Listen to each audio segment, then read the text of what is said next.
apa sih yang aku pertahankan di Indonesia? Nggak ada. Dia tuh nggak melihat masa depan di Indonesia, nggak melihat masa depan yang berarti. Oh, mau balik apa enggak nantinya ya? Kayaknya nggak balik ke Indonesia deh.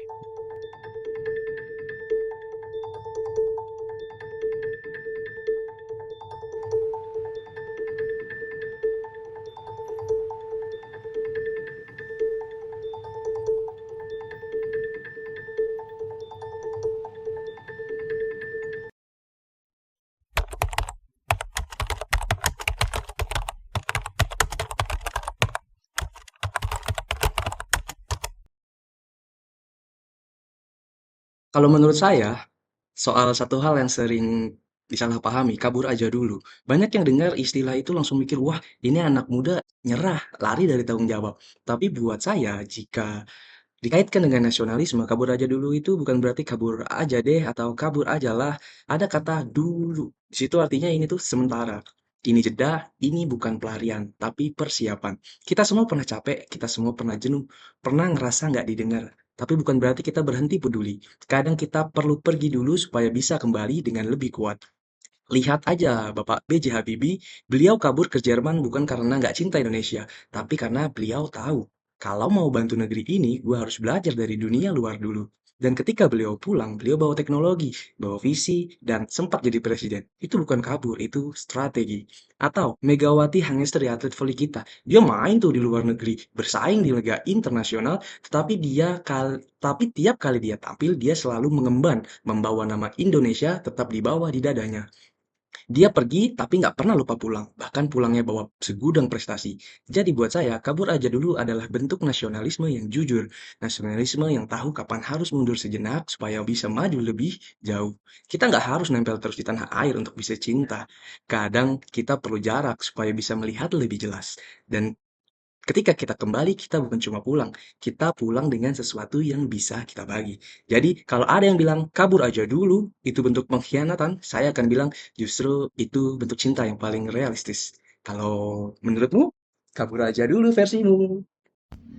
Hmm, Menurut saya, banyak hal positif dari prinsip kabur aja dulu. Salah satunya adalah memanfaatkan kesempatan ke luar negeri untuk belajar.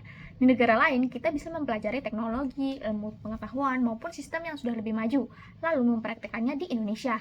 Contohnya saja, teknologi perangkap sampah sungai dari Jerman yang kemudian bisa diterapkan di 7 sungai di Bandung. Sampah plastik yang tertangkap bahkan dapat didaur ulang menjadi bahan baku semen. Inovasi seperti ini menunjukkan bahwa pengalaman dan pengetahuan di luar negeri bisa menjadi jembatan untuk memajukan bangsa, menjadikan Indonesia menjadi lebih maju dan lebih progresif. Karena itu, kabur aja dulu ke luar negeri bukan berarti meninggalkan nasionalisme, tetapi justru bisa jadi strategi untuk kembali dengan bekal lebih banyak demi kemajuan bangsa Indonesia. Kalau menurut kamu? Hai, kabur aja dulu. Nggak ada yang salah kok dari kabur aja dulu. Kenapa? Karena dengan meninggalkan ataupun tidak tinggal di Indonesia, kita bukan berarti tidak punya rasa nasionalisme. Yuk, kita lihat dari sudut pandang lain. Saat kita tinggal di luar negeri, kita bisa lihat berbagai sistem yang diterapkan di negara tersebut. Contohnya, sistem pendidikan. Sistem pendidikan yang ada di Finlandia terkenal dengan metode pembelajarannya yang berbasis eksplorasi. Pendidikan 3 tahun pertama di Jepang difokuskan untuk belajar tata krama daripada ilmu pengetahuan. Dan masih banyak lagi sistem pendidikan yang bisa kita pelajari dari negara lainnya. Nah, dari situ kita bisa share kebiasaan dan sistem tersebut sebagai konten edukasi bagi masyarakat Indonesia yang diharapkan bisa jadi inspirasi dalam memajukan pendidikan Indonesia. Jadi, nasionalisme itu adalah apa yang bisa kita lakukan dan beri untuk bangsa Indonesia. So, bernasionalisme bisa dilakukan dari mana saja kan? Kalau menurut kalian gimana? Kabur aja dulu yang sempat viral hashtagnya di media sosial beberapa waktu yang lalu, menurutku tidak ada yang benar atau salah, tapi hal ini bisa kita jadikan motivasi untuk warga negara Indonesia yang mau bekerja di luar negeri untuk dibekali dengan aturan dan undang-undang yang berlaku ya. Kalau menurut kakak gimana?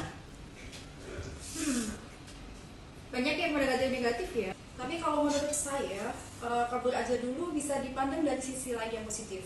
Kita bisa mengembangkan diri, mengembangkan karir, bahkan mengumpulkan modal yang cukup untuk bisa mendapatkan pekerjaan yang lebih baik. Namun, perlu digarisbawahi bahwa hashtag kabur aja dulu bukan berarti kita pergi dari Indonesia dan melupakan Indonesia.